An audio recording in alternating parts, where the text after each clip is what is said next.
The script begins with a question that almost every modern viewer relates to. Why do we feel so busy, yet so unproductive? Greg McKeown introduces us to the core tragedy of modern life: non-essentialism. We live in a world that celebrates more.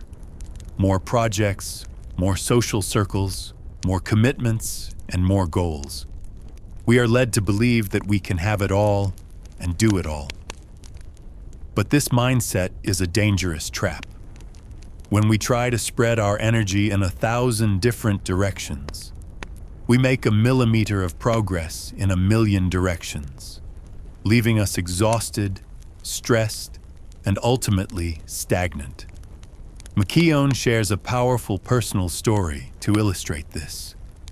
He recalls the day his daughter was born. Instead of being present in the hospital with his wife and newborn child, he found himself attending a client meeting because he didn't want to disappoint anyone. He wanted to do everything. The meeting went fine, but the look on his client's face taught him a brutal lesson. If you don't prioritize your life, someone else will. By trying to please everyone, he had sacrificed the one thing that truly mattered at that moment. The paradox of modern success is that the more options we have, the less focus we possess. When we become successful, we are rewarded with new opportunities. These opportunities distract us from the very focus that made us successful in the first place. We enter a state of chronic overwhelm, reacting to everyone else's agendas instead of driving our own. We become hyperactive but underproductive, spinning our wheels in the mud of other people's expectations. The first part concludes with a radical wake-up call. The essentialist doesn't ask, "How can I fit all of this into my schedule?" The essentialist asks, "What is the absolute most important thing I should be doing right now?" To regain control of our lives, we must reclaim our power to choose. We must accept a harsh truth. We cannot have it all, and trade-offs are inevitable. The act ends as the viewer is challenged to look at their chaotic, cluttered schedule and prepare to perform a ruthless intellectual audit. To become an essentialist, you must first become an investigator of your own life. Non-essentialists accept every invitation and jump at every opportunity without thinking. Essentialists, however, create space to explore. They look at a wide range of options so they can choose the absolute best one. To do this, you need to deliberately build spaces to think into your daily routine. Whether it's an hour of quiet in the morning or a solo walk, you need a sanctuary from the constant noise of the world.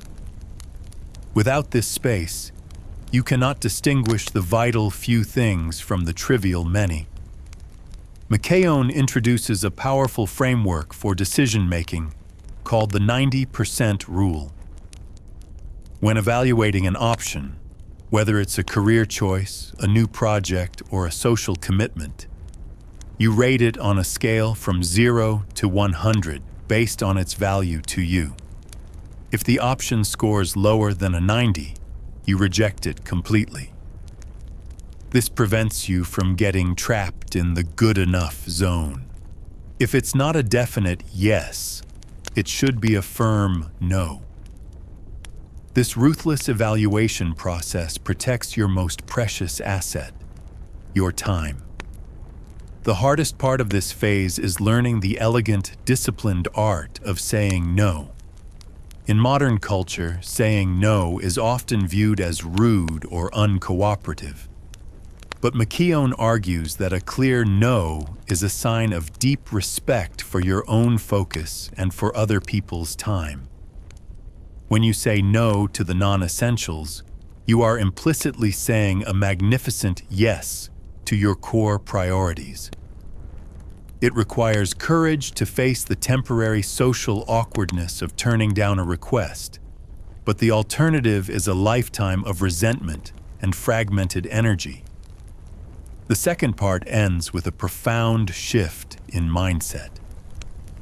You stop viewing life as a checklist of things you have to do and start seeing it as a curated gallery of things you choose to invest in. You learn to listen to the signal through the static, armed with the 90% rule and the power of a polite no. You are no longer a victim of other people's demands. The act concludes as the viewer learns to identify their true singular priority, preparing them for the next most painful stage, the total elimination of everything else. Understanding what matters is only half the battle. The real test of an essentialist is the courage to cut away the rest. In this phase, McKeown addresses the psychological barriers that keep us trapped in non-essential commitments. The biggest obstacle is the sunk cost fallacy, the tendency to keep investing time, money, or energy into a project or relationship simply because we've already invested so much in the past. We hate to feel like we are wasting prior efforts. An essentialist, however, asks a liberating question. If I weren't already invested in this today, how much would I spend to get into it now? If the answer is nothing, it's time to cut your losses. To eliminate the unessential, you must become the head editor of your own life. A good editor doesn't just delete words. They simplify and clarify the story so the core message shines through. This requires doing a life edit on a regular basis. You have to look at your calendar, your career goals, and even your social circles, and perform an unblinking triage. This means uncommitting from past agreements that no longer serve your primary purpose.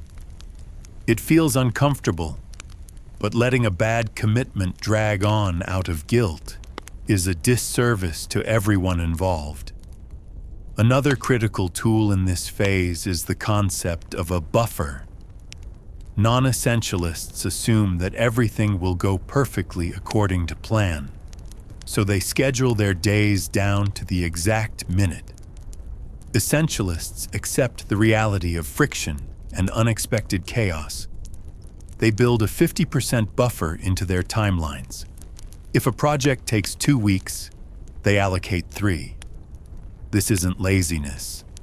It's an insurance policy for your peace of mind. A buffer protects you from being forced back into reactive, frantic decision-making when life inevitably gets messy. The third part ends with a sense of liberation mixed with a little bit of fear. Your life has been stripped down to its bare essentials. The clutter is gone, the toxic commitments are canceled, and your boundaries are firmly in place. You are no longer running a marathon in a dozen different directions.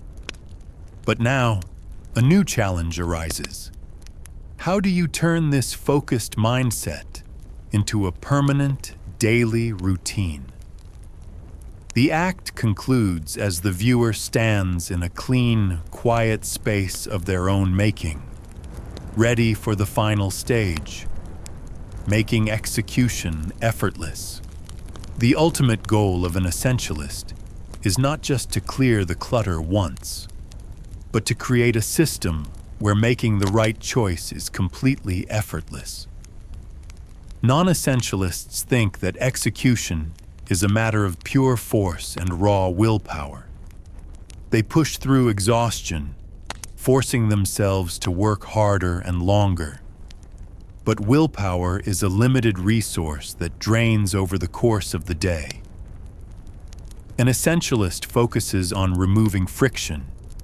Instead of forcing execution, they look for the obstacles that are blocking their progress and systematically remove them, allowing the work to flow naturally. To make execution automatic, you must harness the power of routine. When a behavior becomes a habit, it no longer requires conscious effort or mental energy. McKeown advises us to design a daily routine that embeds our most important priorities into the fabric of our day. By starting small and creating a rhythm, such as dedicating the first hour of every morning to your number one goal, you build a powerful forward momentum. The friction disappears because the decision has already been made for you by your schedule. Another critical element of effortless execution is celebrating small wins. When trying to achieve a massive goal, non-essentialists often burn out because they only focus on the final, distant result. Essentialists focus on micro-progress. They break large projects into tiny, manageable steps and celebrate every small victory. This triggers a positive feedback loop in the brain, generating natural motivation and making the process enjoyable rather than punishing. True execution is not about a single heroic effort. It's about the compounding effect of small, consistent actions. The book concludes with a powerful, life-altering truth. Living as an essentialist is not about missing out on life. It's about living a life that truly belongs to you. When you stop chasing everything, you finally start achieving something meaningful. You trade a mile of shallow, stressful commitments for a deeply satisfying journey of true impact and peace of mind. As the final notes of the summary play, the viewer is left with a simple, profound choice. Will you continue to let the world dictate your priorities? Or will you choose the disciplined pursuit of less?